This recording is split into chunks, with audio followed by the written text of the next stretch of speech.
बिस्मिल्लाहिर्रहमानिर्रहीम। अस्सलाम वालेकुम बहनों, भाइयों, दोस्तों और बुजुर्गों। आज हम एक इस्लामी सवाल के बारे में बात कर रहे हैं। सवाल ये है कि सही हदीस से हम जानते हैं कि जोर से पहले 4 रखते हैं।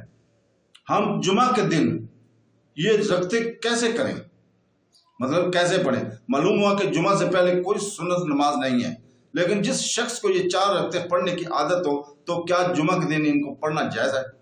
क्या इसके लिए सूरज के गुरूब होने से पहले इनकी दुआ करना जायज है? जुमा से पहले कोई सुन्नत नमाज नहीं है। मशरू यह है कि मस्जिद में दाखिल होने से लेकर इमाम के मिंबर पर चढ़ने तक नफली नमाज पढ़ो। जुमा से पहले सुन्नत क्या इब्ने मसूद रज़ी अल्लाह ताला अन्हु 4 रखते जुमा से पहले और 4 बाद में पढ़ते थे? क्या जुमा से पहले नफली नमाज पढ़ना मुस्तहब है? रसूल पाक सल्लल्लाहु अलैहि वसल्लम ने कोई साबित शुदा रवायत नहीं है कि आपने जुमा की नमाज से पहले एक आम सुन्नत नमाज अदा की हो, और सहाबा कराम में से भी किसी से ये साबित नहीं है कि उन्होंने जुमा से पहले कोई सुन्नत नमाज पढ़ी हो, जैसे जोहर की सुन्नत या कोई दूसरी नमाज। जुमा के दिन जोहर के सुन्नत नमाज पढ़ना दुरुस्त नहीं, क्योंकि जुमा जोहर नहीं है बल्कि इसके अपने अहकाम के साथ नमाज है। लिहाजा ये जोहर नहीं है और इस सिलसिले में इस जोहर से तशबीह देना भी दुरुस्त नहीं है। क्या इब्ने मसूद रज़ी अल्लाह ताला अन्हु 4 रकअतें जुमा से पहले और 4 रकअतें बाद में पढ़ते थे?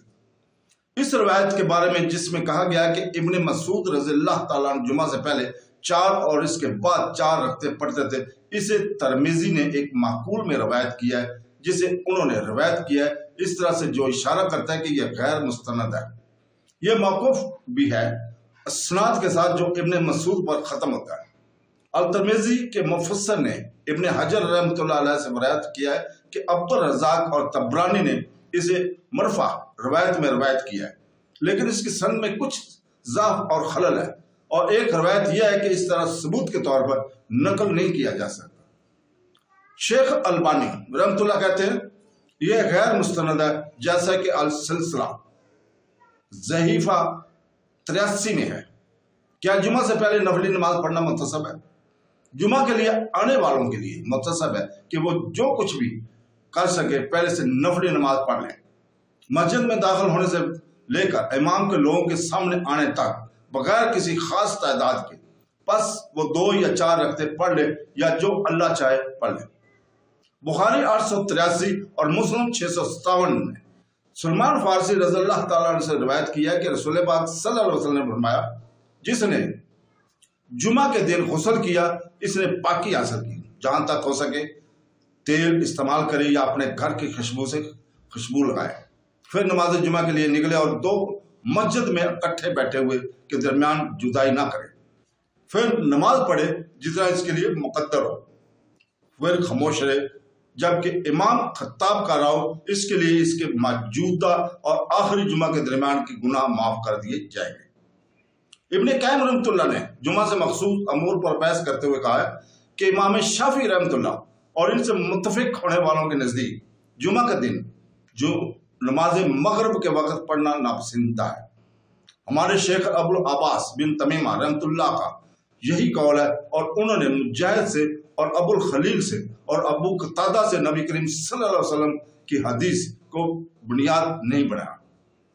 हुजूर पाक सल्लल्लाहु अलैहि वसल्लम जिसमें कहा गया है कि जुमा के अलावा दोपहर की नमाज पढ़ना नापसंदीदा है, और फरमाया जहन्नम दोपहर को सिवाय जुमा के दिन भड़क उठती है।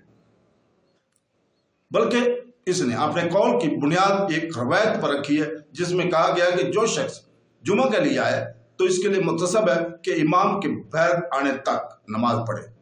उन्होंने सलमान रज़ी अल्लाह ताला अन्हु के मज़कूरा वाला हदीस का हवाला दिया, फिर फरमाया यह रवायत तजवीज़ करती है कि जितनी नमाज फर्ज की गई है और इमाम के बैर आने तक ना रुके। चुनाचे एक से ज्यादा सलफ बिशमूल उमर बिन खत्ताब रज़ी अल्लाह ताला अन्हु की जिनकी पैरवी इमाम अहमद बिन हम्बल ने की है, ने कहा कि इमाम का ज़हर होना नमाज को रोकता है और इसका खुतबा होने से रोकता है।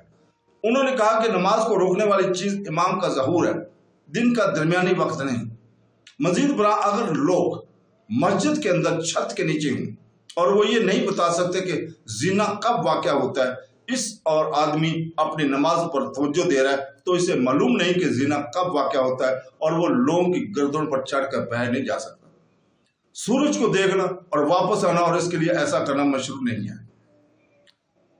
تو دوستو، شوکانی رحمت اللہ علیہ نے بھی اس قول کو زیادہ صحیح کہا ہے، اور انہوں نے کہا کہ سلمان رضی اللہ تعالیٰ کے مذکورہ بالا حدیث ان حدیث کی عمومی مفہوم سے مستثنی ہے جو نماز سے منع کرتی ہے۔